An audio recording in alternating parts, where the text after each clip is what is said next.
Hello అండి. నిన్న చెప్పా కదా అత్తయ్య వాళ్ళ ఇంటికి వచ్చానని. ఇంకా ఈరోజైతే అత్తయ్య మామయ్య పొలం దగ్గరికి వెళ్తున్నామన్నారు. ఇంట్లో ఉంటే నాకు బోర్ కొట్టిద్ది, మళ్ళీ పైగా అవిజ్ఞ ఒక నన్ను విసిగిస్తుంది. ఇంకా టీవీ కూడా లేదు, ఇంట్లో ఉండి చేసే పనులు ఏమీ లేవు నాకు. అందుకే వాళ్ళిద్దరితో కలిసి అవిజ్ఞని తీసుకొని పొలం దగ్గరికి వెళ్ళిపోయాను. అట్లీస్ట్ వాళ్ళకి కొంచెం హెల్ప్ చేసినట్టు అయితే ఉంటుంది కదా. ఎవ్రీ ఇయర్ పొలం వేస్తూనే ఉంటారు వాళ్ళు. ఇంకా లాస్ట్ ఇయర్ అయితే వేయలేదు, ఈ ఇయర్ వేశారు కాబట్టి వాళ్ళకి కొంచెం హెల్ప్ చేద్దామనేస్తే వచ్చేసాను. ఎప్పుడు ఇంటికి వచ్చినా ఖచ్చితంగా వాళ్ళకు పొలం దగ్గర పని ఉంటే ఖచ్చితంగా హెల్ప్ చేస్తాను.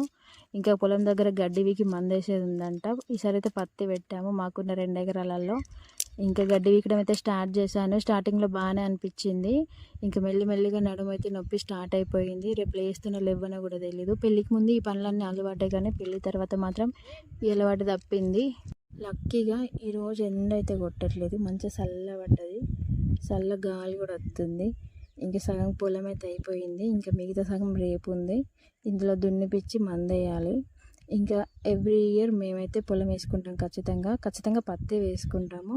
లాస్ట్ ఇయర్ వేయలేదు, కౌలుకి ఇచ్చాము. ఈసారి అయితే మేమే వేసుకుంటున్నాము. వాళ్ళకు నేను ఎప్పుడు ఇంటికి వచ్చినా కానీ పొలంలో పని ఉంటే ఖచ్చితంగా వెళ్ళి వాళ్ళకైతే హెల్ప్ చేస్తాను. నేను మా వారిద్దరం వస్తాము. వీడియో నచ్చితే లైక్ చేయండి. Thank you.